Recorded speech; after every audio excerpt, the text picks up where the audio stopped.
Hello students. आज हम discuss करेंगे भारत का इतिहास। सेकंड सेमेस्टर का जो सब्जेक्ट है हिस्ट्री का, भारत का इतिहास 300 ईस्वी से 1200 ईस्वी तक का। तो इस चैप्टर में स्टूडेंट्स को काफ़ी प्रॉब्लम आ रही है, तो स्टूडेंट मैं इसको डिस्कस करता हूँ। हम चैप्टर बाय चैप्टर यानी कि यूनिट बाय यूनिट हम इसको डिस्कस करेंगे। तो हम बात करते हैं फर्स्ट चैप्टर से। जो हमारा फर्स्ट यूनिट है, फर्स्ट चैप्टर स्रोतों का सर्वेक्षण। तो स्टूडेंट देखो कि आपने जो स्रोतों का सर्वेक्षण, हम ऐसे सेकंड सेम में भारत के इतिहास में हम इसको पढ़ रहे हैं। ठीक है, हमारे चैप्टर का ये हिस्सा है। हमने लास्ट फर्स्ट सेमेस्टर में भी हमने इससे रिलेटेड एक चैप्टर पढ़ा था, भारतीय इतिहास को जानने के सोर्सेज। ठीक है, हमने वहाँ पे क्या पढ़ा था, भारतीय इतिहास को जानने के सोर्सेज। और वही उसका ही एक हम कह सकते हैं सेकंड पार्ट मान सकते हैं, या फिर उसी का दूसरा रूप मान सकते हैं इस चैप्टर को, स्रोतों का सर्वेक्षण। क्योंकि उसमें जो मटेरियल था, जो चीज़ें हमने वहाँ पे पढ़ी थी, जो चीज़ें हमने डिस्कस की थी उस चैप्टर में, भारतीय इतिहास को जानने के सोर्सेज में, वही चीज़ें हम यहाँ पे डिस्कस करेंगे। और वही चीज़ें हमें पढ़नी है और वही ही एग्ज़ाम में हमें देखने को मिलेंगी। तो आइए स्टूडेंट हम डिस्कस करते हैं आगे चल के स्रोतों का सर्वेक्षण, जो हमारी पहली यूनिट है सेकंड सेमेस्टर का सब्जेक्ट, भारतीय इतिहास 300 ईस्वी से 1200 ईस्वी तक का। तो इसमें देखते हैं इसका अगर परिचय की बात करते हैं कि जो स्रोत होते हैं वो क्या होते हैं। स्रोत क्या मतलब किस तरीके से भारतीय इतिहास में योगदान देते हैं। स्रोत या साक्ष्य अतीत के अवशेष हैं जो इतिहास के पुनर्निर्माण में मदद करते हैं। इतिहासकार साक्ष्यों की व्याख्या कर अतीत और वर्तमान के बीच संबंध स्थापित करते हैं। जो इतिहासकार होते हैं वो क्या करते हैं कि जो देखो वो कंपेयर करते हैं। कंपेयर कैसे करते हैं, आज के हिसाब से, और जो हमारे पास पुरानी चीज़ें जो मिलती है। ठीक है, पुरानी चीज़ें कुछ भी हो सकती है, चाहे वो बुक्स हो सकती है, या कोई पत्थर हो सकता है, कोई शिलालेख हो सकता है, कोई सिक्के हो सकते हैं। ठीक है, तो पहले ये जानो कि हम किन चीज़ों की बात कर रहे हैं, किन चीज़ सोर्सों की बात कर रहे हैं। ऐसे सोर्स जिनसे हमें वर्तमान में हम उनका अध्ययन करके प्राचीन समय के बारे में अच्छे से जानकारी प्राप्त कर सकते हैं। मतलब ये कह सकते हैं कि तरीके से हम 100% जानकारी तो नहीं, पर लगभग 100% जानकारी हम प्राप्त कर सकते हैं कि प्राचीन काल में उस समय पे क्या हुआ था, ऐसी क्या सिचुएशन बनी थी, क्या स्थिति रही थी उस समय की। इन सभी चीज़ों की जो जानकारी है वो हमें ऐसे कौन से सोर्सेज है जो हमें देते हैं। तो इतिहास क्या करते हैं, इतिहासकार जो होते हैं वो क्या करते हैं कि जो भी हमें प्राचीन चीज़ें मिलती हैं, जो भी सोर्सेज मिलते हैं, जो भी वस्तुएं मिलती है, बुक्स मिलती है, या फिर कोई हिस्टोरिकल पैलेस मिलता है, तो उन चीज़ों का भाज अध्ययन करके और वो आज का और प्राचीन समय का दोनों के बीच संबंध स्थापित करने की कोशिश करते हैं। तो 19वीं शताब्दी में साहित्यिक साक्ष्यों के साथ अभिलेख, सिक्के, कला और वास्तुकला पर भी ध्यान दिया गया।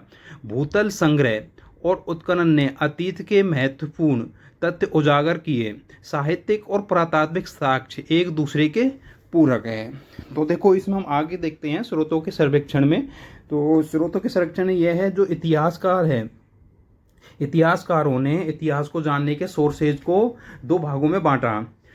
दोनों भाग कौन से हैं, पहला है साहित्यिक और दूसरा है पुरातात्विक। इसमें ही एक हम चीज़ देखते हैं। ठीक है, इसको हम अगर चाहे तो तीसरा पार्ट भी इसमें लिख सकते हैं। जैसे कि हमने फर्स्ट सेमेस्टर में पढ़ा था कि विदेशी यात्रियों के द्वारा दिया गया विवरण। ठीक है, इसको हम या तो अलग पार्ट मान सकते हैं थर्ड, या फिर इसे हम साहित्य में अलग से जोड़ करके ही उसका एक हिस्सा मान सकते हैं। तो अभी हम बात करते हैं इसी में कि साहित्यिक और पुरातात्विक सोर्स, दो सोर्स मानते हैं इतिहास को जानने के। और इसमें हम आगे बढ़ते हैं। तो इसमें फर्स्ट जो है हमारा साहित्यिक साक्ष्य। ठीक है, साहित्यिक सोर्सेज, लिटरेचर सोर्सेज। तो इसके अंदर हम देखते हैं, इसके अंदर जो हमारे काफ़ी सारी चीज़ें आती है। जैसे साहित्यिक सोर्सेज के अंदर धार्मिक ग्रंथ आते हैं, लौकिक ग्रंथ आते हैं, विदेशी यात्रियों के द्वारा दिया गया विवरण, उनके द्वारा लिखी गई बुक्स। ठीक है, ये सभी चीज़ें उसके साहित्यिक सोर्स के अंदर आती है। अगर हम इसके अंदर जैसे हमने तीन भाग बांटे साहित्य के अंदर, धार्मिक ग्रंथ, लौकिक ग्रंथ और विदेशी यात्रियों के द्वारा विवरण। ठीक है, इसके अंदर हम धार्मिक ग्रंथ में भी हम बात करेंगे। ठीक है। अगर हम धार्मिक ग्रंथ में भी जाके बात करेंगे तो इसको भी हम तीन भागों में आगे जा कर के बांटते हैं, जैसे ब्राह्मण साहित्य, बौद्ध साहित्य और जैन साहित्य। ये कौन से हो गए? धार्मिक ग्रंथ साहित्य। इसी के अंदर हम आगे जाएंगे तो धार्मिक जो ग्रंथ हैं इनमें और बहुत सारी चीज़ें देखने को मिलेंगी, जैसे हम वेद, ब्राह्मण, आरण्यक, उपनिषद, वेदांग, सूत्र, महाकाव्य, धर्मशास्त्र, ये सारी चीज़ें क्या है? ये सारी चीज़ें है साहित्यिक सोर्सेज का हिस्सा। ठीक है, जिनसे हमें साहित्यिक सोर्सेज, जिनसे हमें इतिहास के बारे में जानकारी प्राप्त होती है। तो इसी में हम आगे बढ़ते हैं, जानने की कोशिश करते हैं। पहला, धार्मिक साहित्य का महत्व। धार्मिक साहित्य प्राचीन और मध्यकालीन भारत की धार्मिक और सांस्कृतिक धारणाओं को संरक्षित करते हैं। यह समाज की धार्मिक रीतियों, व्रतों, त्योहारों और लोकप्रिय मान्यताओं की जानकारी प्रदान करता है। देखो, धार्मिक साहित्य किस तरीके से हमें जानकारी देते हैं, ठीक है, इतिहास से हमें किस तरीके से रूबरू कराते हैं कि प्राचीन समय में किस तरीके का धर्म रहा, किस तरीके का समाज रहा, किस तरीके की वहाँ की संस्कृति रही थी, वहाँ के लोगों का पहनावा, खान पीन, रहन सहन किस तरीके का था। ये हमें जानकारी धार्मिक ग्रंथों से मिलती है। तो इनमें देखते हैं जो महत्वपूर्ण धार्मिक ग्रंथ कौन कौन से हैं, उनमें भी देखते हैं। देखो, पुराण, ठीक है, आप सभी लोगों ने पुराणों के बारे में सुना होगा, ठीक है। तो पुराण होते हैं जैसे भागवत पुराण हुआ, ब्रह्मवैवर्त पुराण, कालिका पुराण, ठीक है। अगर बौद्ध साहित्य की बात करें तो बौद्ध साहित्य में आर्यमंजू, श्री मूलकल्प, दर्शन शास्त्र, ब्रह्मसूत्र, योग सूत्र, न्यास सूत्र, ठीक है। ये हुए हमारे महत्वपूर्ण ग्रंथ हुए धार्मिक साहित्य का। इनकी विशेषताओं की अगर हम देखें तो विशेषताओं में धार्मिक रीतियों और परंपराओं का वर्णन इन जो हमारे सोर्सेज है धार्मिक साहित्य के, इनमें देखने को मिलता है। समाज की सांस्कृतिक और धार्मिक मान्यताओं का दस्तावेज के रूप में हम इन्हें देखते हैं। देखो, जितने भी साहित्यिक सोर्सेज में धार्मिक साहित्य है, धार्मिक साहित्यों से हमें उस समय के जो प्राचीन समय, हम जिस समय की बात करते हैं, जिस समय के ये अवशेष हमें मिलते हैं, ये बुक्स हमें मिलती हैं साहित्य के रूप में हमें जो मिली हैं, ये चीज़ें उस समय जब लिखी गई थी या फिर उससे पहले की समय के बारे में हमें जानकारी देती है। और उस समय की जानकारी देती है कि उस समय का समाज कैसा था, समाज की जो धार्मिक रीतियां थी वो कैसे थे, उस समय पे कैसे व्रत होते थे, तो कौन कौन से त्यौहार मनाए जाते थे, कौन कौन सी लोकप्रिय मान्यताएं लोगों समाज में फैली हुई थी, या फिर कौन कौन सी कुरीतियां थी, कौन कौन से अच्छे काम या अच्छे लोगों की अच्छी सोच थी, लोग कैसे कार्य करते थे, ठीक है। ये सारी चीज़ें हमें इन धार्मिक साहित्यों से देखने को मिलती है। और इससे इतिहासकार आज के जो वर्तमान हम आज की बात कर रहे हैं, आज से और प्राचीन के समय को रिलेटेड यानी दोनों में संबंध स्थापित करने की कोशिश करते हैं, यानी कंपेयर करते हैं कि देखो पहले ऐसे होता था और आज हम ये चीज़ें कर रहे हैं। जैसे अपने समाज में हम जब भी देखने को मिलता है, सभी सुनते होंगे कि प्राचीन समय में या फिर पहले से एक रीति रिवाज चला आ रहा है कि पहले ऐसे होता था, ऐसे होता था, और हमने देखो उसमें कितनी छेड़छाड़ कर दी, कितना क्या कर दिया, अब हम वो चीज़ें सारे भूल गए हैं। तो इन सभी चीज़ों का अध्ययन हम या फिर इन चीज़ों की जानकारी हमें धार्मिक साहित्य से मिलती है। इसलिए हम धार्मिक साहित्यों का एक महत्व हो जाता है कि हमें प्राचीन समय के लोगों के रहन सहन, त्यौहार मनाने के तरीके, उनके समाज का जो कल्चर है उसके बारे में, या फिर वहाँ की जो लोकप्रिय मान्यता है, उन सभी की जानकारी हमें धार्मिक साहित्यों से मिलती है। इसके बाद हम देखते हैं, देखो एक दूसरे आते हैं कि गैर धार्मिक साहित्य, ठीक है, इनका क्या महत्व रहा। गैर धार्मिक साहित्य, तो गैर धार्मिक साहित्य ने प्राचीन भारत के राजनीतिक, सांस्कृतिक और वैज्ञानिक पहलुओं को उजागर किया। यह साहित्यिक समाज की विविध गतिविधियों और प्रगति को दर्शाता है। देखो, दो तरीके के धार्मिक साहित्य थे, एक धार्मिक साहित्य और एक गैर धार्मिक साहित्य। तो गैर धार्मिक साहित्य के अंदर कौन कौन से आते हैं? पहला आता है संस्कृत के साहित्य। संस्कृत में भी आते हैं, कालिदास के द्वारा लिखा गए, बरामहीर के द्वारा लिखे, बाणभट्ट के द्वारा, ठीक है। अगर हम विज्ञान और गणित की बात करते हैं तो विज्ञान में आर्यभट्ट, ब्रह्मगुप्त, चरक और सुश्रुत के द्वारा। और अगर क्षेत्रीय संगीत साहित्य की बात करते हैं, क्योंकि देखो साहित्य जो है, साहित्य को 3 से 4 भागों में इन्होंने बांटा था। अगर क्षेत्रीय साहित्य में तमिल महाकाव्य, उसके बाद जैन साहित्य, और इसके बाद आता है विदेशी साहित्य का महत्व, जो इसको हम अभी आगे डिस्कस करेंगे। इससे पहले हम अभी करते हैं गैर धार्मिक साहित्य को। तो देखो संस्कृत का जो साहित्य, संस्कृत में कालिदास ने जो रचनाएं लिखी है, उसका बरामयी ने रचनाएं लिखी है, बाण भट्ट ने जो रचनाएं लिखी है, हर्षचरित, या फिर विज्ञान और गणित के क्षेत्र में जो योगदान दिया है गैर धार्मिक साहित्यों ने विज्ञान के क्षेत्र में प्राचीन समय में, जैसे आर्यभट्ट ने किन चीज़ों की खोज की थी, उन चीज़ों की जानकारी हमें किसके द्वारा मिलती है, जो आर्यभट्ट ने खोज की और उनको एक बुक में लिखा, या उसने कुछ बुक लिखी उसके बाद, या उसके बाद जो राइटर हुए उन्होंने आर्यभट्ट के ऊपर बुक्स लिखी।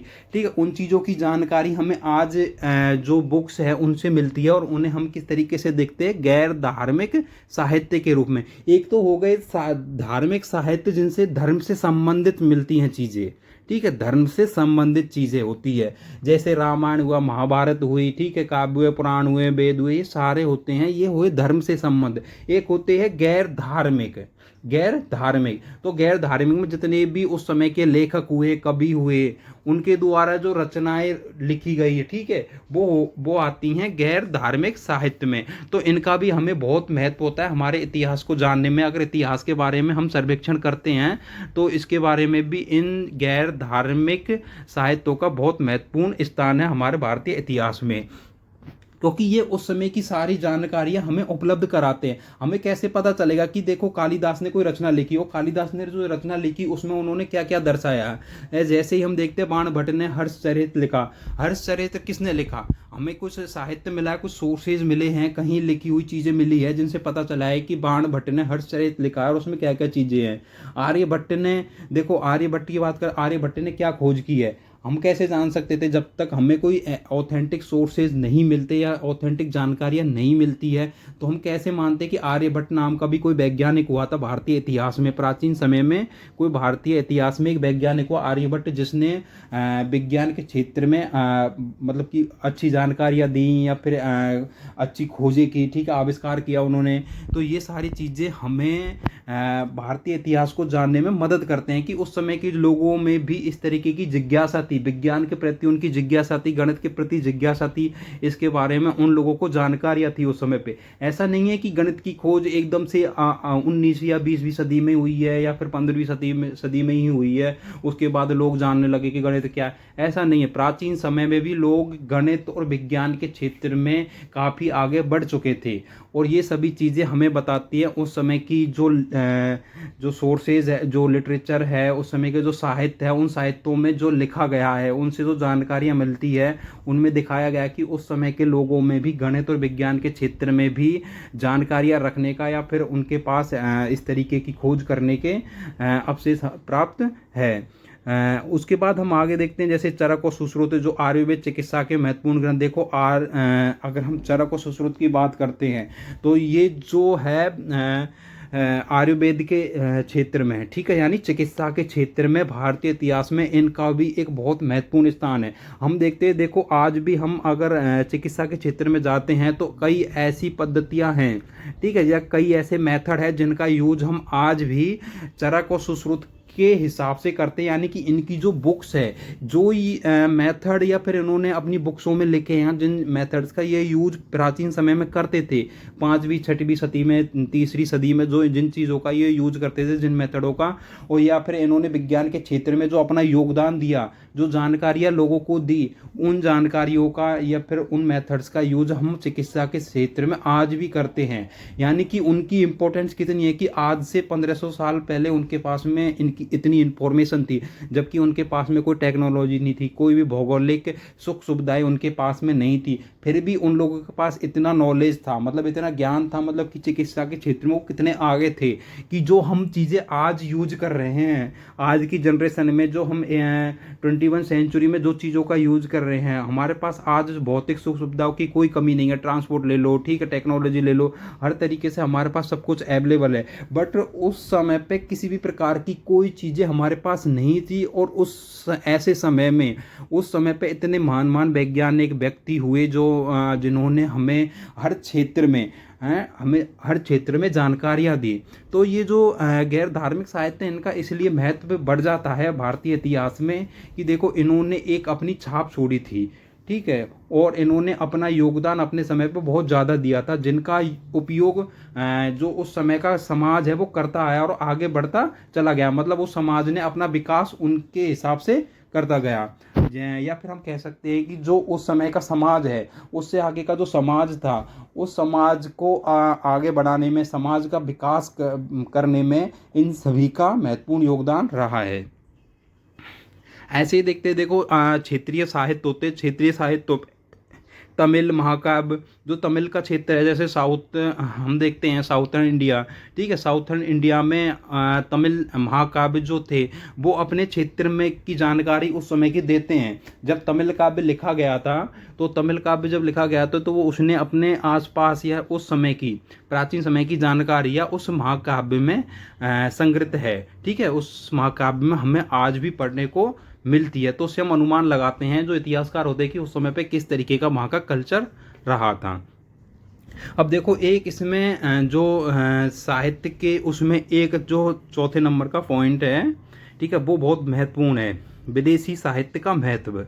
देखो, ये हम देखने को लगता है कि इसे हम एक साइड में कोने में कर देते हैं कि इसको हम कहीं अलग से पार्ट मान लेते हैं, जैसे पुरातात्विक सोर्स हुआ, साहित्यिक सोर्स और उसके बाद विदेशी यात्रियों का विवरण मान सकते हैं, या फिर इसको साहित्य में ही ऐड कर देते हैं। तो इसका भी एक बहुत महत्वपूर्ण हिस्सा हो जाता है। जैसे कि देखो, हम प्राचीन समय की हम बात करते हैं, प्राचीन समय में दूर दुनिया में अगर भारत को कोई जानता है तो वो कैसे जाना, अगर भारत के बारे में किसी को कोई जानकारी प्राप्त हुई तो वो किस तरीके से हुई, क्योंकि कोई भी व्यक्ति अगर जिसने भारत की यात्रा की, ठीक है, भारत की यात्रा की, भारत में आकर के उसने भारत के रहन सहन, भारत के समाज को, भारत के कल्चर को, भारत के रीति रिवाज त्योहारों को उसने यहाँ पे देखा, और देखने के बाद उसने क्या किया, उन सभी चीज़ों को एक बुक में लिखा, पुस्तक में उन सभी चीज़ों की जानकारी उसमें लिखी, और उन चीज़ों को वो अपने देश जाकर के, दूर दूसरे देशों में, दूसरी दुनिया में जाकर के उन सब चीज़ों को वहाँ पे एक तरीके से प्रचार प्रसार किया।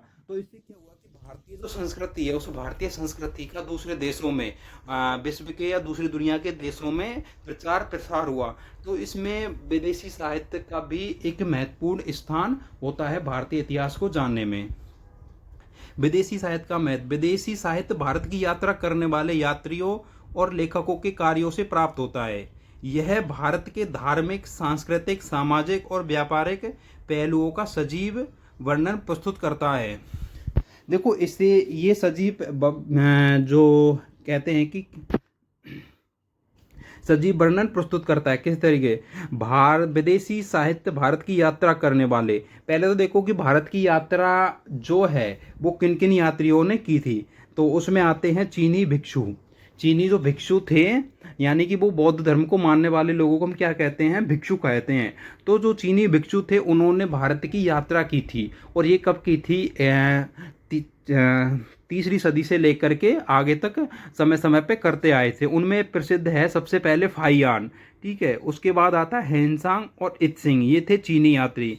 और उसके बाद अरबी लेखक थे कुछ, जो अरबी लेखक वो थे जो अरबी आक्रमणकारियों के साथ में, जैसे मोहम्मद गोरी, मोहम्मद गजनबी, उनके साथ में जो उनके जो लेखक होते थे, उनके जो दरबार में लेखक होते थे, वो लेखक उनके साथ में आए थे, और उनके साथ आकर के यहाँ के समाज का उन्होंने देखा, कल्चर देखा, और उन सभी को देख करके उन सभी की जानकारियाँ अपनी एक पुस्तक में उन्होंने लिखी, ठीक है। तो ऐसे ही हम देखो, सबसे पहले चीनी जो भिक्षु था फाहियान, फाहियान भारतीय इतिहास में बहुत ज़्यादा अपनी भूमिका निभाता है भारतीय इतिहास को जानने के लिए, क्योंकि देखो इसकी जो यात्रा रही है, इसकी यात्रा ऐसी रही, ये सबसे पहला चीनी यात्री था जो आया था तीसरी सदी के आसपास, यानी कि जब ये आया था गुप्त काल का, जब यहाँ पे शासन था भारत में, गुप्त काल का शासन था, गुप्तों का शासन था, उस समय पे फाहियान की यात्रा होती है भारत के लिए। और इन जो चीनी यात्रियों का था, चीनी यात्रियों का मकसद भारत में कोई और दूसरा मकसद नहीं था, इनका सिर्फ एक ही मकसद था, बौद्ध धर्म के बारे में किसी भी तरीके से जानकारी एकत्रित करना। क्योंकि इनके पास जो बौद्ध धर्म पहुंचा था वो काफ़ी बाद में पहुंचा था, क्योंकि बौद्ध धर्म कहाँ से फैला था, भारत से, क्योंकि बौद्ध धर्म की जो उत्पत्ति है भारत देश के अंदर हुई थी, ठीक है, और उसके बाद वो धीरे धीरे दुनिया के और दूसरे देशों में पहुंचा था, तो जब चीन में बौद्ध धर्म का प्रचार प्रसार काफ़ी तेज़ी से चल रहा था, तो उस समय पे वहाँ के लोगों में जिज्ञासा हुई कि जो बौद्ध धर्म की जो ओरिजिनल जो उत्पत्ति है वो वहाँ से हुई है, तो वहाँ से उनके पास जो जानकारी है वो अच्छे से एकत्रित हो सकती है। तो इसके लिए जो फाहियान है वो अपने देश से निकलता है, और वो काफ़ी कहते हैं कि जो इतिहासकार बताते हैं कि जो फाहियान है वो 5 साल की यात्रा करने के बाद में भारत पहुंचा था। क्योंकि उस समय पे देखो आज से 1500 साल पहले चीन से भारत आना आसान नहीं था, क्योंकि बीच में हिमालय पड़ता है, ठीक है। तो हिमालय को डायरेक्ट पार कर पाना किसी के लिए आसान नहीं था। तो इसके लिए क्या करते कि जो भी चीनी यात्री थे उनको घूम करके आना पड़ता था। कैसे? हिमालय का पूरा चक्कर लगा करके, यानी कि वो चीन से चलते और मध्य एशिया से होते हुए आते थे, ठीक है। तो इसलिए उनके पास उनको भारत आना आसान नहीं था, और उनकी यात्रा इस तरीके देखते कि बहुत कठिन थी।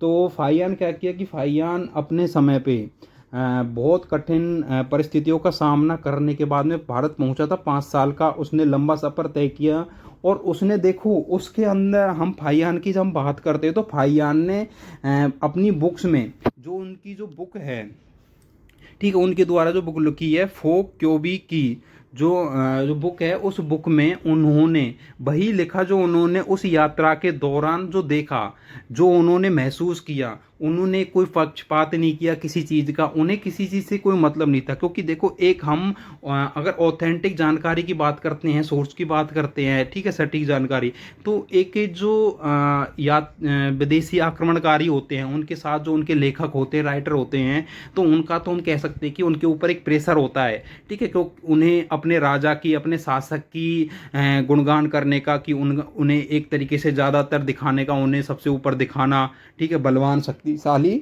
शासक के रूप में उन्हें दिखाना उनकी बुक पे।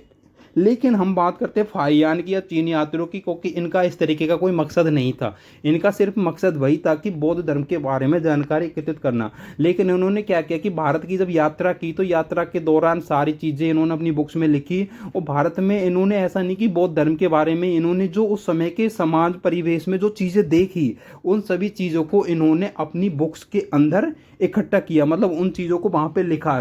जब ये भारत में आए तो भारत में इन्होंने जैसे सिंधु प्रदेश में इन्होंने एंट्री की, तो वहाँ से इन्होंने देखा कि किस तरीके से इन्होंने बौद्ध मठ देखे, जगह जगह पे बौद्ध मठ, बौद्ध भिक्षु देखे, बौद्ध विहार इनको मिले।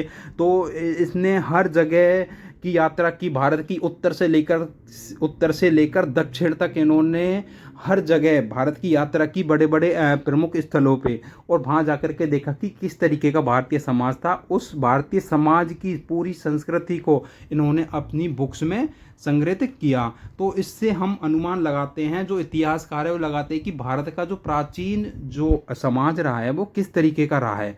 ऐसे ही जो साहित्यिक सोर्सेज है, साहित्यिक सोर्सेज भारतीय इतिहास को जानने में एक बहुत महत्वपूर्ण भूमिका निभाते हैं। तो चीनी यात्रियों में देखो सबसे ज़्यादा अगर हम बात करेंगे तो फाहियान की बात करेंगे, लेकिन उसके बाद में ऐसा नहीं है कि हेनसांग आता है, और हेनसांग जो आता है वो हर्षवर्धन के समय पर आता है, फाहियान आता है जो गुप्तों के टाइम पे आता है, और जो सिंह आता है वो उसके बाद में आता है। इन सभी का जो मकसद था, इन सभी का चीन से भारत आने का, भारत की यात्रा करने का, भारत से जाने के बाद इनकी जो मकसद था वो यही था कि बौद्ध धर्म के बारे में जानकारी एकत्रित करना।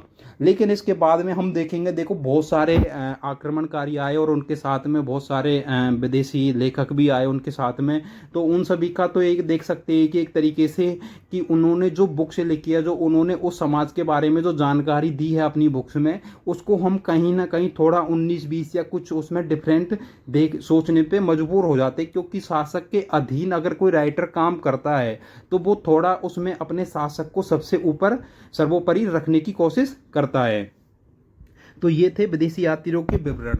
अगर हम और आगे बात करते हैं, देखो विदेशी यात्रियों में भी आप याद रखना सबसे ज़्यादा अलबरूनी, ठीक है, अलबरूनी, और उसके बाद सुलेमान और इब्न तूता, ये 3 व्यक्ति ऐसे हैं इनसे आपको एग्जाम में क्वेश्चन देखने को मिलेगा। और आप एक चीज़ लिख लो यहाँ से, जो हम इस यूनिट की बात करते हैं, ठीक है, स्रोतों के सर्वेक्षण, यहाँ से आपको एक क्वेश्चन 100%, ठीक है, 100% क्वेश्चन आपको आएगा। और क्वेश्चन किस तरीके से आएगा मैं आपको लास्ट में बताऊंगा कि जो क्वेश्चन है वो किस तरीके का बनेगा। एक क्वेश्चन आएगा यहाँ से, और क्वेश्चन कोई ऐसा भी नहीं है कि बहुत बड़ा होगा, बहुत टफ होगा, बहुत ईजिली होगा। उसमें आपको क्या करना है वो आपको मैं लास्ट में बताऊंगा। अभी जैसे ही हमारे टॉपिक खत्म होगा, फिनिश होगा, उसके बाद आपको लास्ट में बताऊंगा कि जो क्वेश्चन है वो किस तरीके का बनेगा और उसे कैसे अटेम्प्ट करना है आपको। फिर देखो, जैसे ये साहित्यिक जो सोर्सेज है ये खत्म होते तो हम दूसरे सोर्सेज की बात करते हैं, जो पुरातात्विक साक्ष्य है। ठीक है, पुरातात्विक सोर्सेज। तो पुरातात्विक साक्ष्य किसी सभ्यता के इतिहास और संस्कृति को जानने के महत्वपूर्ण साधन है। इनमें शिलालेख, सिक्के, मुहरे, मृदभांड, मूर्तिकला आदि शामिल है। ये साक्ष्य अन्वेषण, सतह संग्रह या खुदाई के माध्यम से प्राप्त होते हैं और अतीत को समझने में सहायक होते हैं। देखो, मैं दो चीज़ों को बता देता हूँ। मैं साहित्य को पुरातात्विक, दोनों चीज़ों की मैं बताता हूँ कि दोनों में से सबसे ज़्यादा इम्पोर्टेंट कौन सा है। तो स्टूडेंट्स, हम अगर इतिहास को जानने की बात करते, प्राचीन इतिहास को, चाहे किसी भी कंट्री का हो, हम दुनिया में अगर प्राचीन इतिहास को जानने की कोशिश करते हैं तो उसमें सबसे सही ऑथेंटिक जो जानकारी है वो देते हैं पुरातात्विक सोर्सेज। क्योंकि देखो, ये किसी मानव के द्वारा लिखी ही नहीं गई, किसी धर्म के विशेष व्यक्ति के द्वारा ये बुक्स, ये चीज़ें बनाई नहीं होती है पुरातात्विक जो साक्ष्य होते हैं। क्योंकि धार्मिक साहित्यों में या फिर साहित्य में पता क्या होता है, साहित्यिक जो सोर्सेज है वो एक व्यक्ति के द्वारा, ये एक व्यक्ति की सोच होती है, ये एक सामाजिक सोच होती है, वो अपने द्वारा उस समय के समाज का वर्णन करता है, तो वो उसमें अपने हिसाब से लिखता है, वो उसकी जो सोच होती है उसको दर्शाने की कोशिश करता है कुछ न कुछ। तो उसमें हम उसको एक, हम कहते हैं ना 100% उसको हम सही नहीं मानते। मतलब उसमें कहीं ना कहीं हमें कमियां देखने को मिलती है, फिर कहीं ना कहीं कमियां होती है साहित्यिक जो सोर्सेज है। क्योंकि देखो, मानो कि कोई राइटर है, किसी शासक का कोई राइटर किसी शासक के दरबार में, अशोक, जैसे मान लो कि अशोक के दरबार में हुआ, या फिर सिकंदर के दरबार में हुआ, या फिर आगे देखते हैं हर्ष के दरबार में कोई कवि है। तो वो क्या करते हैं कि सबसे पहले उनका सर्वोपरि काम होता है कि शासक जो है, उनका जो राजा है, ठीक है, उस राजा के बारे में सबसे ज़्यादा लिखना, उसके बखान करना, उसकी खूबियाँ दिखाना, उसकी पावर को दिखाना होता है। ठीक है, तो वहाँ पे एक तरीके से हमें सही जानकारी नहीं मिल पाती पूरी तरीके से, क्योंकि पूरी तरीके से सही जानकारी वहाँ मिल पाएगी जहाँ निष्पक्ष जानकारी होगी। यहाँ पे निष्पक्ष होगा, जहाँ किसी के बारे में कोई भेदभाव नहीं होगा, क्योंकि वहाँ पे जनता के बारे में जितना नहीं देखा जाता है। मानो कि हम, जैसे देखो, मानना कि दो शासकों के बीच युद्ध होता है, जैसे हर्ष के बीच में और पुलकेशिन द्वितीय के बीच में एक युद्ध हुआ, ठीक है, इतिहास में। और युद्ध हुआ तो हर्ष का जो राज दरबार कवि है, ठीक है, जो भी है, कोई भी था, तो वो जो लिखेगा वो क्या, एक बार बताओ, पुलकेशिन द्वितीय के बारे में ज़्यादा लिखेगा कि हर्ष के बारे में ज़्यादा लिखेगा? उसकी कोशिश रहेगी चाहे जैसे भी करके वो हर्ष को पुलकेशिन द्वितीय से हमेशा ऊपर रखेगा हर चीज़ में। जैसे कि युद्ध में सबसे ज़्यादा शक्तिशाली पावर का, अपनी शक्ति का जो युद्ध में उन्होंने, ठीक है, योगदान दिया, उसने इतने सैनिकों को मतलब सैनिकों को मारा, उसने इतने क्षेत्र को काबू किया। ठीक है, इस तरीके से एक जो शासक के अधीन जो कवि होता है ना, वो उस शासक के अधीन ही काम करता है। ठीक है, लेकिन जब हम बात करते हैं पुरातात्विक साक्ष्यों की, तो पुरातात्विक साक्ष्य होते हैं किसी के साथ भेदभाव नहीं करते। क्योंकि जैसे देखो, एक प्राचीन समय का हमें कोई शिलालेख मिलता है, शिलालेख उस समय की सटीक जानकारी देता है कि उस समय पे, ठीक है, जो शिलालेख है वो शिलालेख कब का है। पहली बात तो उसका कोई वो नहीं है, क्योंकि शिलालेख जब का है जभी का वो बताएगा। अगर उसका हम वैज्ञानिक सर्वेक्षण करेंगे, उसकी हम जानकारी प्राप्त करेंगे कार्बन डेटिंग प्रणाली से। ठीक है, देखो, हम जो पुरातात्विक जो सोर्सेज होते हैं इनकी जानकारी हमें किससे मिलती है, मैं आपको बताता हूँ। एक कार्बन डेटिंग प्रणाली होती है सीसोदे करके, ठीक है, उससे हम जो जानकारी प्राप्त करते हैं कि ये शिलालेख, मृदभांड या फिर जो मूर्तिकला है, सिक्के या मुहरे हैं, कब के हैं। ठीक है, ये कब के हैं, इनकी एक समय की जो होती है ना, जो कि कितने समय पुराने, कितने साल पुराने, कितने वर्ष पुराने हैं, इनकी जानकारी हमें कार्बन डेटिंग प्रणाली से प्राप्त होती है।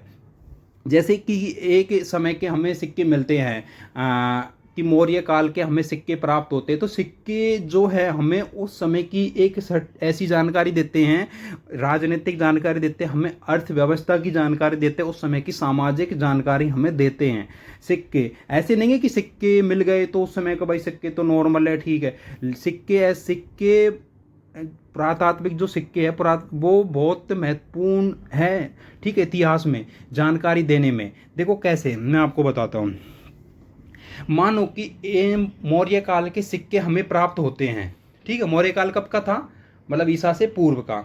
तो मौर्य काल के हमें सिक्के प्राप्त हुए। सिक्के ने हमें 3 प्रकार की जानकारियां हमें दी।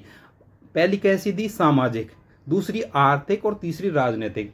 देखो एक शासक है, सिक्के चलाता है, कि एक शासक ने सिक्के चलाए किसके, कि मिट्टी के, ठीक है। तो मिट्टी के शासक चलाए, मिट्टी के सिक्के उसने चलाए, तो उससे हमें क्या जानकारी प्राप्त हुई कि उस समय जो है, जबकि ये सिक्के हमें प्राप्त हुए, उस समय पे उन लोगों को किसी और मेटल की जानकारी प्राप्त नहीं थी। सबसे पहले हमें ये जानकारी प्राप्त होती है। उसके बाद अगर हम देखें उसमें कि किसी शासक ने लोहे के सिक्के चलाए या तांबे के सिक्के चलाए, तो उससे क्या जानकारी प्राप्त होती है हमें कि उस समय के लोगों को प्राचीन समय में तांबे की जानकारी थी या फिर लोहे की जानकारी थी, ठीक है। उसके बाद देखेंगे कि अगर लोहे के सिक्के तांबे के सिक्के चलते हैं तो उन लोगों के पास भी जानकारी थी।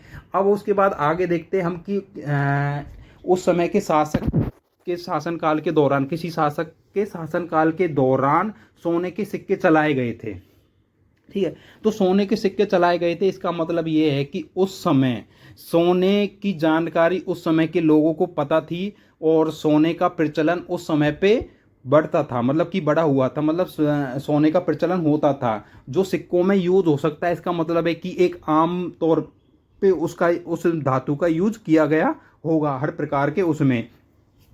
क्योंकि देखो सोना अगर यूज कर रहे हैं तो वहाँ के सोना, क्योंकि एक बहुत कोस्टल जो कहते हैं कि महंगी बस धातु है, ठीक है, उसका यूज हर कोई नहीं कर सकता। आज भी देखते तो प्राचीन समय में भी बहुत महंगी रही होगी। क्योंकि देखो अगर हम किसी चीज़ को, धातु को बना रहे हैं, किसी धातु को हम प्राप्त कर रहे हैं, तो ये तो है नहीं कि हम उसे आसान तरीके से, जैसे हमने कृषि की, कृषि करने के बाद में तुरंत ही उसे फल मिल गया, फिर पेड़ से फल प्राप्त कर लिया, ऐसे तो आसान नहीं है। क्योंकि जो धातुएं हैं वो कच्चे रूप में मिलती है, मतलब मिट्टी के रूप, पत्थर के रूप में मिट्टी, मतलब उस तरीके से खनिजों में मिलती है। उसको भट्टियों में पकाया जाता है, उसकी वैज्ञानिक एक प्रक्रिया है, ठीक है, उसकी एक वैज्ञानिक प्रक्रिया है, उसके द्वारा उसे प्राप्त किया जाता है। उस समय पे देखो ना तो कोई भट्टियाँ होती थी ना क्या होती, तो उन लोगों को किस प्रकार कितने टेम्परेचर पे इन चीज़ों को प्राप्त कर पाना बहुत बड़ी मुश्किल बात थी।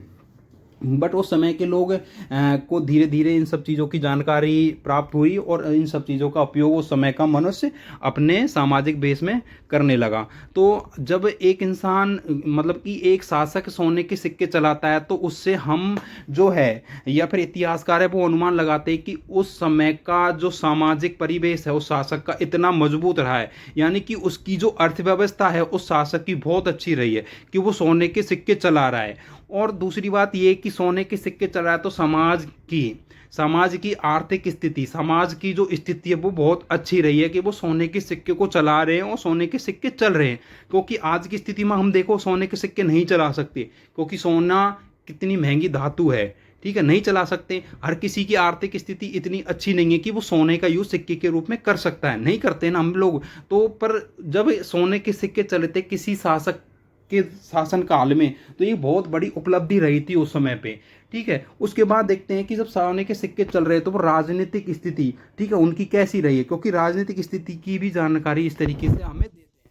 उसके बाद देखो हम बात करते हैं मोहरे की। मोहरे जो होती है, स्टार्टिंग में चली थी मिट्टी की मोहरे चलती थी, ठीक है। उसके बाद में मेटल की आई, फिर मेटल ने भी कई तरीके का रूपांतरण किया गया, तो उनसे भी एक जानकारी मिलती है प्राचीन काल के शासन काल की कि किस शासन के काल में किस तरीके की मोहरे का यूज होता था। उसके बाद में उसने किस मोहरे का यूज किया, किस धातु की मोहर का यूज किया, यानी कि उनके जानकारी उन्हें किस धातु की होती गई। तो इन सभी जो पुरातात्विक साक्ष्य है, इन सभी का इतिहास को जानने में बहुत महत्वपूर्ण स्थान रहता है और सबसे ज़्यादा सटीक जानकारी पुरातात्विक साक्ष्य देते हैं इतिहास को जानने के लिए। अब देखो इसमें हम सबसे पहले देखते हैं अभिलेख। अभिलेखों का अध्ययन पुरालेख अध्ययन कहलाता है। ये शिलाओं, धातुओं की पट्टियों, ईंटों और लकड़ी जैसे माध्यमों पर उत्कीर्ण होते हैं। उत्कीर्ण का मतलब है कि जो अभिलेख हैं वो अभिलेख शिलाओं, जो पत्थर की जो बड़ी बड़ी शिलाएं होती हैं, शिलाएं, धातु की पट्टियाँ मतलब कि जो मेटल है, किसी मेटल की बड़ी पट्टियाँ या फिर ईंटें, और या फिर लकड़ी, जैसे यानी कोई लकड़ी है बड़ी, जैसे तना, किसी पेड़ का तना है, ठीक है, बड़ा, उस तने पे उन चीज़ों का उत्कीर्णन मतलब उस पर लिखा जाता था, उस पर लिखावट की जाती थी या ड्राइंग की जाती थी, ठीक है। उसका इनका मतलब उत्कीर्ण का मतलब वही है कि इन सभी चीज़ों पे, किन पे, शिलाओं पे, धातुओं पे, ईंटों पे या फिर लकड़ी के तनों पे क्या की जाती थी, ड्राइंग या फिर लिखा जाता था, लिखावट, राइटिंग की जाती थी। अभिलेख एक समय विशेष की घटनाओं और व्यवस्थाओं का प्रमाण प्रदान करता है।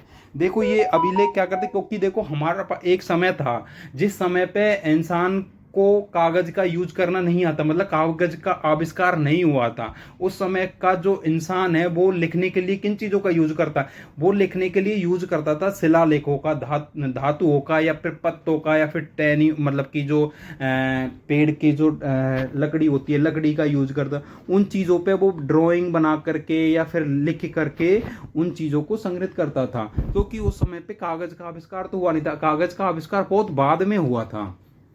तो इससे ये चीज लगती है कि उस समय पे मतलब कि कागज का आविष्कार नहीं हुआ था। अगर कागज का आविष्कार हो चुका होता तो क्यों शिलालेखों का यूज हम शिलालेखों का यूज क्यों करता उस समय का शासक या मनुष्य शिलालेखों का या फिर कहते धातुओं का, ईंटों का यूज नहीं करता लिखने के लिए, ठीक है। उसके बाद भाषा और लिपि का विकास। 3री शताब्दी तक संस्कृत प्रमुख अभिलेखीय भाषा थी। देखो 3री शताब्दी तक गुप्त काल में क्षेत्रीय भाषा और लिपियों का विकास हुआ। दक्षिण भारत में तमिल अभिलेखों का विशेष महत्व है। अब देखो हम इससे कई चीज़ें मिलती है अभिलेखों से। ये अभिलेखों में सबसे पहले तो जो चीज़ें लिखी है कि किस चीज़ का लिखने में कौन सी चीज़ का यूज किया गया, शिलाओं का या फिर धातुओं का, पट्टियों का, तो इससे कि कागज़ का यूज उस समय पे नहीं हुआ। दूसरा है कि किस भाषा में लिखे गए, यानी कि जिस भाषा में ये अभिलेखों पे लिखावट की गई है तो उसका मतलब है कि उस समय पे उस भाषा का यूज होता था। तो हम अभिलेखों की बात करते हैं जो 3री शताब्दी तक के, तो 3री शताब्दी तक संस्कृत भाषा एक अभिलेखीय भाषा थी, मतलब कि संस्कृत भाषा का यूज एक आम तौर पे उस समय पे किया जाता था। जो ये बात कर रहे हैं हम गुप्त काल की, क्योंकि 3री शताब्दी के लगभग मतलब कि 3री शताब्दी के अंत तक ऐसा माना जाता है कि इतिहास में 240 ईस्वी से गुप्त काल की स्थापना मानी जाती है, 240 ईस्वी से, ठीक है। लेकिन इसकी सही रूप में अगर हम बात करें, आगे बात करेंगे हम नेक्स्ट चैप्टर में जो हमारा गुप्त काल का रहेगा, ठीक है, उसमें हम गुप्त काल के बारे में पूरी जानकारी अच्छे से डिस्कस करेंगे। लेकिन देखो अब बात इसमें करते हैं हम, 3री शताब्दी था संस्कृत भाषा अभिलेखीय भाषा थी। उसके बाद इसमें भूमि अनुदान पत्र, शासकों द्वारा ब्राह्मणों और धार्मिक प्रतिष्ठानों को दिए गए भूमि अनुदान जैसे अग्रहार और ब्राह्मदेय अक्सर ताम्रपत्र पर अंकित होते थे। देखो यहाँ पे दिखाया गया है कि ताम्रपत्र का भी यूज किया जाता था। ताम्रपत्र का यूज किस किस रूप में किया, ताम्रपत्र का यूज किया जाता था जैसे हम लिखने के लिए किसी चीज़ का, क्योंकि उस समय पे भी कागज का यूज नहीं होता था। उस समय के जो इतिहास में, उस समय का जो टाइम पीरियड था, उस टाइम पीरियड में कागज का यूज नहीं होता था। और उसके लिए अगर किसी चीज़ को लिख करके और उसको अगर एक तरीके से संग्रहित करने के लिए, इकट्ठा करने के लिए सबूत के रूप में कह सकते हैं उसको, तो उसके किसका यूज किया जाता, वो ताम्रपत्र का। जैसे शासकों द्वारा ब्राह्मणों और धार्मिक प्रतिष्ठानों को, जैसे किसी को इन्विटेशन देना है, ठीक है, किसी को कोई सर्टिफिकेट देना है किसी भी तरीके का, या फिर कोई शासक है, शासक अपना कहते हैं ना कि कोई भी दरबार में एक घोषणा करता है, तो घोषणा का जो पत्र होता है, वो पत्र किस पे लेके जाते थे, ताम्रपत्र पे। मतलब कि जो धार्मिक कार्य होते थे वो ताम्रपत्र पे उस समय पे लिखे जाते थे।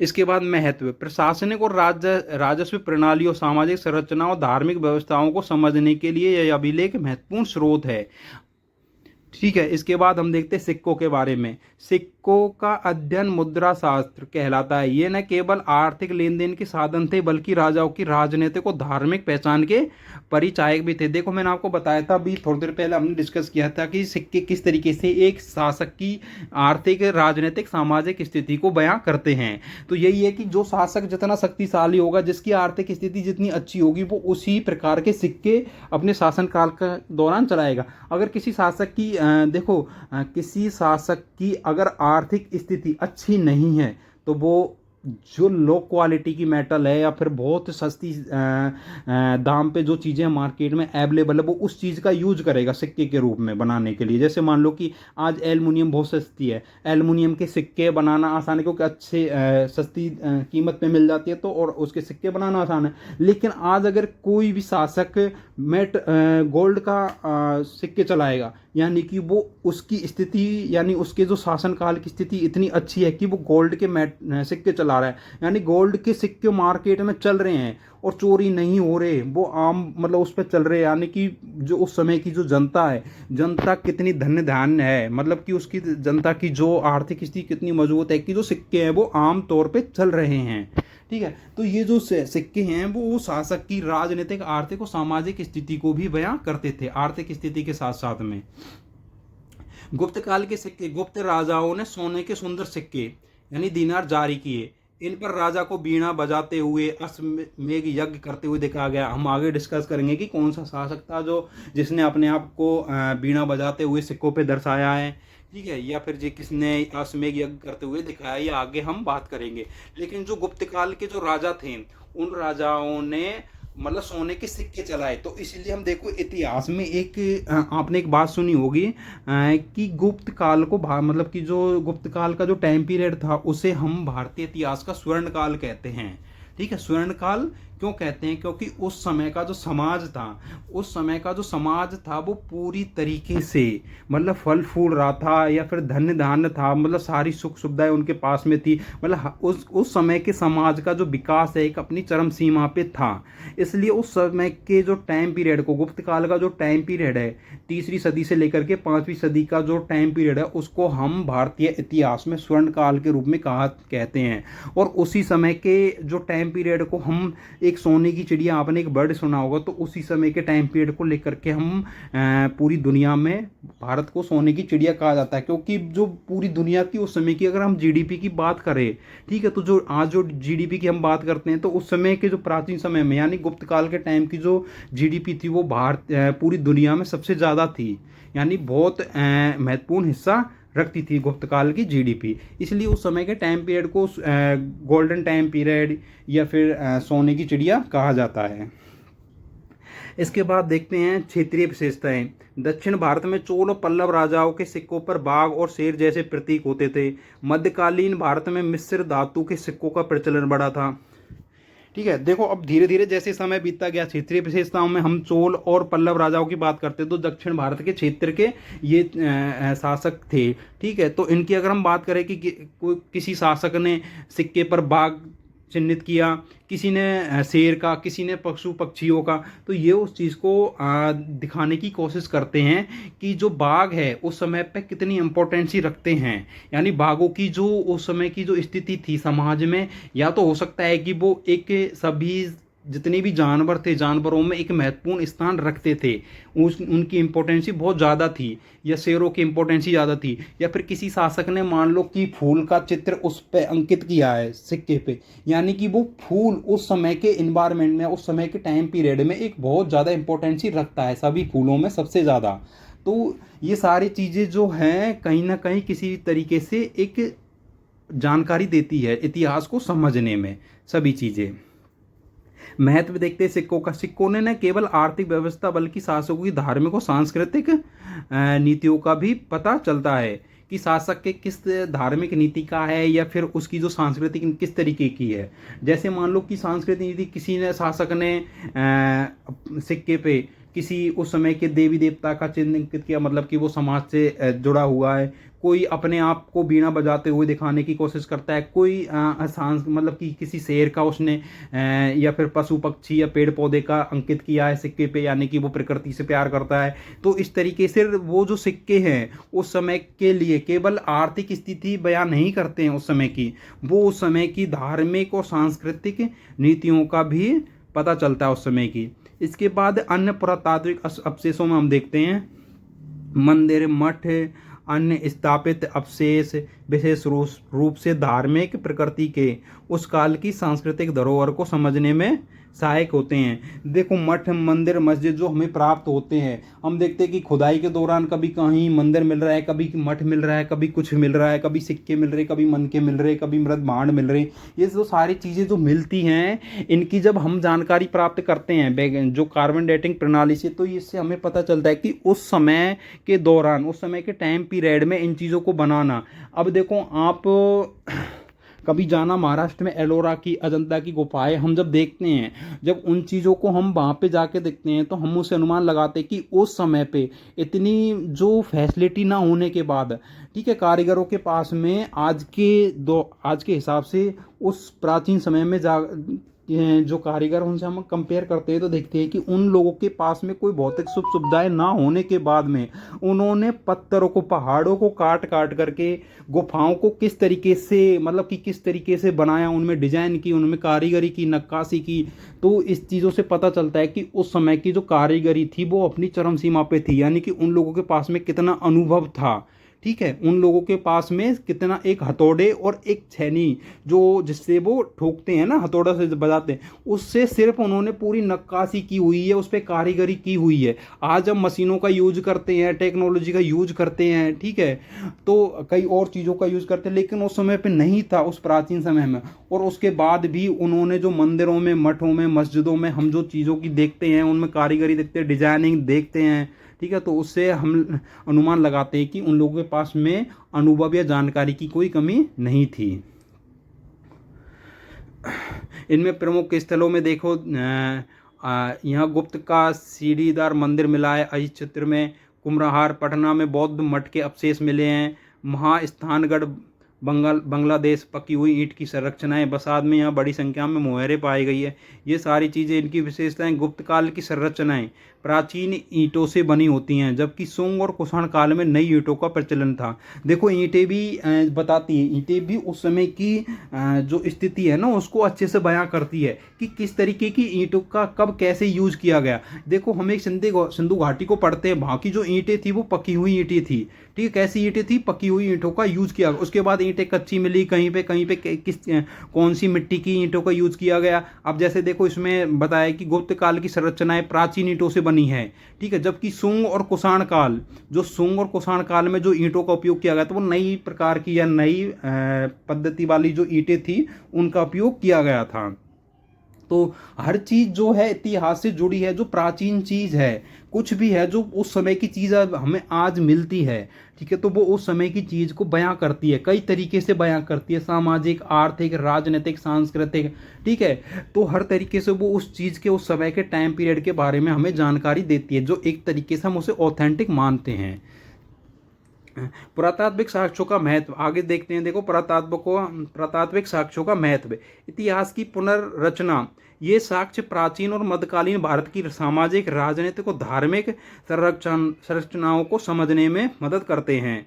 स्थायित्व का लाभ, साहित्यिक साक्ष्यों की तुलना में पुरातात्विक साक्ष्य अधिक स्थायी होते हैं। देखो ये एक बात आ गई ना, जो मैं आप दोनों को आपको मैं इन दोनों जो सोर्सेज है, साहित्यिक और पुरातात्विक, दोनों में कंपेयर करके बता रहा था कि कौन सबसे ज़्यादा सटीक जानकारी देता है। तो साहित्यिक साक्ष्यों की तुलना में पुरातात्विक साक्ष्य अधिक स्थायी होते हैं। व्यापार और धर्म, मठों और व्यापार केंद्रों की उपस्थिति धर्म और आर्थिक गतिविधियों के बीच संबंध को दर्शाती है। सामाजिक संरचना, जाति और वर्ग के इतिहास का अध्ययन इन साक्ष्यों के माध्यम से किया जा सकता है। जो साक्ष्यों की जो लिमिट्स है वो क्या है, देखो इतिहास लेखन में साक्ष्यों का विश्लेषण महत्वपूर्ण है, लेकिन इनकी कुछ सीमाएं होती है। तारीख की देखो, हाँ अब देखो आप जो साहित्य के बारे में वो किस तरीके से थोड़ा उससे पुरातात्विक से मतलब कि कम उनको आंका जाता है, या फिर उनके बारे में किस तरीके की जो धारणाएं हैं वो इतिहासकार जो है वो बताते हैं, उनका जो इम्पोर्टेंस है वो कैसी है। देखो तारीख की अनिश्चितता, जो साहित्यिक साक्ष्य और अभिलेख सटीक तारीख व लेखकों की जानकारी देने में असमर्थ होते हैं, जिससे घटनाओं की पहचान चुनौतीपूर्ण हो जाती है। और जो पुरातात्विक साक्ष्य है उनमें क्या कमी है, उनकी क्या सीमाएं है, अव्यवस्थित खुदाई, क्षतिग्रस्त संरचनाएं और अवशेषों के मूल स्थान पर न मिलने से उनका संदर्भ और महत्व तय करना कठिन होता है। देखो पुरातात्विक साक्ष्यों में क्या होता है कि जैसे हम सिंधु घाटी सभ्यता की खुदाई होती है, सिंधु घाटी सभ्यता का पता कैसे चला था? सिंधु घाटी सभ्यता का पता चला था कि जब 1920-21 के टाइम पीरियड के समय पे, क्योंकि यहाँ पे हम भारत जो ब्रिटिश औपनिवेशिक केंद्र था, मतलब कि यहाँ पे अंग्रेजों का शासन था, तो अंग्रेज रेलवे लाइन बिछाने, ठीक है, रेलवे लाइन बिछाने के लिए खुदाई कर रहे थे।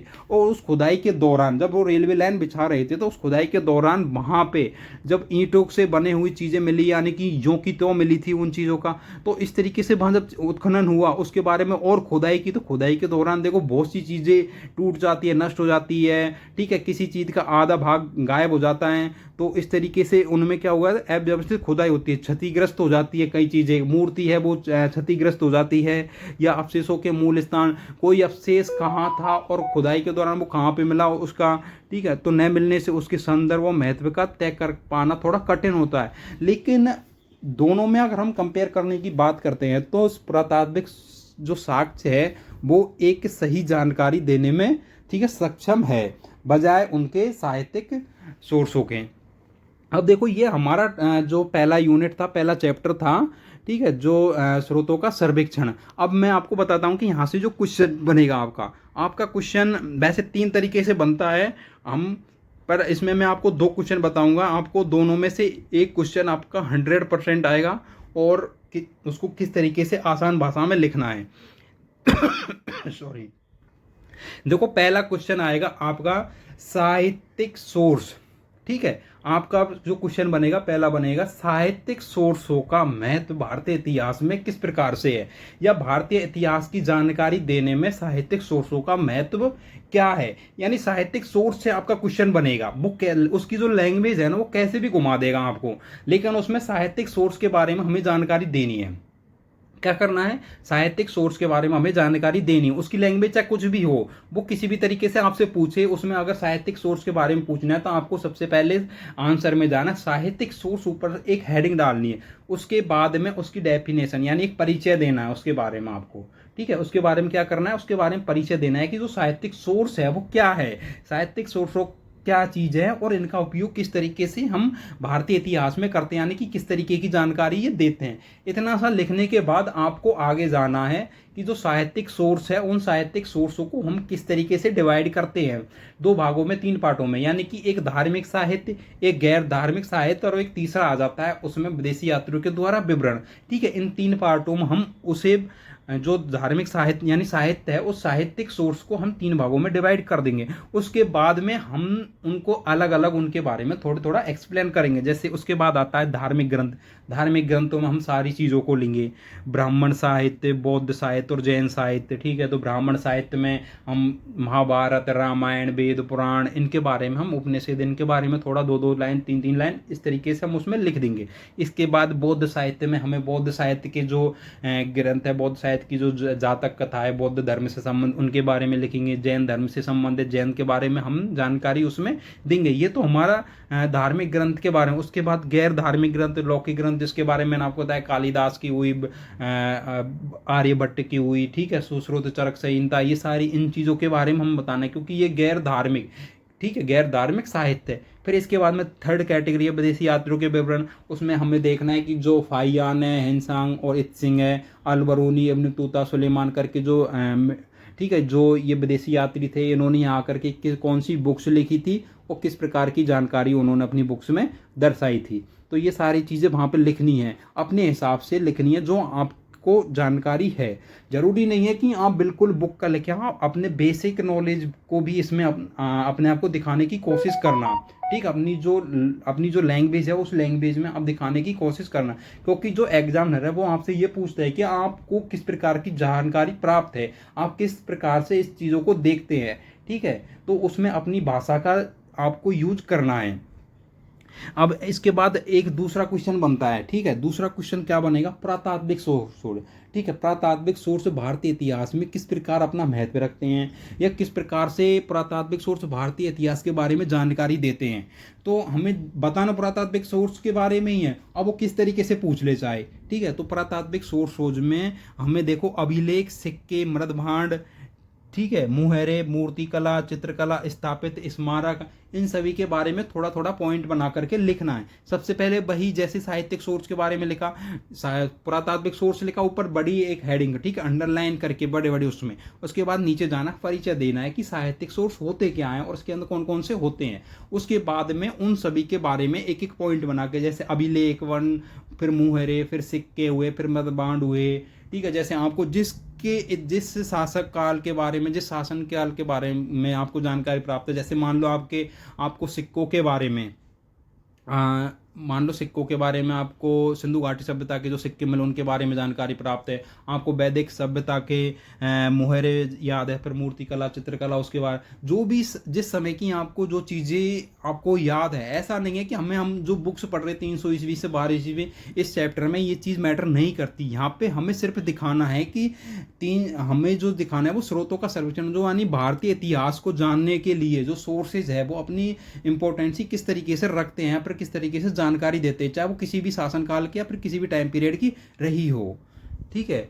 तो ये आपके दो क्वेश्चन बनेंगे यहाँ से, पुरातात्विक और, ठीक है, साहित्यिक सोर्सेज से, और या फिर दोनों को एक साथ आपसे पूछा जाएगा कि साहित्यिक और पुरातात्विक सोर्स भारतीय इतिहास में अपने किस तरीके से महत्व रखते हैं, ठीक है। इनकी जानकारी किस तरीके से भारतीय इतिहास को समझने में महत्वपूर्ण है, या दोनों को साथ में पूछ लेगा। देखो यहाँ से क्वेश्चन दो प्रकार का ही बनेगा, या तो दोनों को पूछ लेगा आपसे, ठीक है, पुरातात्विक और साहित्य को एक साथ पूछ लेगा, फिर दोनों को अलग अलग करके आपसे पूछेगा। और सिर्फ इसमें बताना यही है आपको, अगर साहित्यिक उसमें पूछा जाएगा तो साहित्य के बारे में पूरा बताना है, और अगर आपसे पुरातात्विक पूछा जाए तो पुरातात्विक के बारे में बताना है। और या फिर एक आता है शॉर्ट्स नोट्स, आपका जो लास्ट क्वेश्चन होगा 8वां या फिर 10th नंबर का जो क्वेश्चन होगा, वहाँ पे एक शॉर्ट्स नोट्स लिखवाया जाएगा। वहाँ पे भी आपसे डायरेक्टली पूछा जा सकता है कि पुरातात्विक सोर्स के बारे में जानकारी, ठीक, उस पर एक सोर्स नोट लिखिए, या साहित्यिक सोर्स के बारे में, या फिर विदेशी यात्रियों में, या तो किसी विदेशी यात्री का नाम दे देगा, फाहियान के बारे में, ठीक है। हाँ, सबसे ज़्यादा देखो फाहियान के बारे में आपसे पूछ सकता है वहाँ पे, ठीक है। इसके बारे में, हिंसांग के बारे में पूछ सकता है, इत सिंह के बारे में भी वहाँ पे एक शॉर्ट्स नोट लिखवा सकता है, एक क्वेश्चन एक्स्ट्रा वहाँ पे आपका बन सकता है। तो यहाँ पे जो है एक क्वेश्चन तो आपका 100% आना ही है, और सिंपल आना है। देखो कोई ज़्यादा बड़ा मैटर नहीं है, जो मैंने आपको जिस तरीके से अभी आपने देखा, ये जो नोट्स है ये ज़्यादा बड़े नहीं है। अगर आपने यही पढ़ ली और यही लिख के आ जाएंगे, ये बहुत सफिशिएंट है आपके लिए।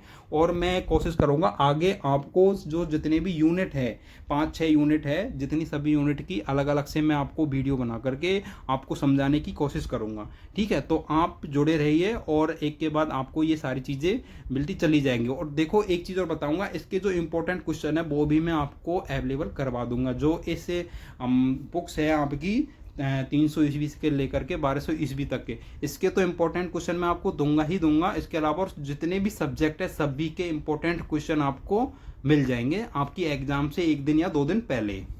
ओके स्टूडेंट, ठीक है। तो आप अच्छे से रीड करिए और जुड़े रहिए, और अगली यूनिट का इंतज़ार करिए। मैं उसको जल्दी से कोशिश करूँगा जल्दी आप तक पहुँचाने की।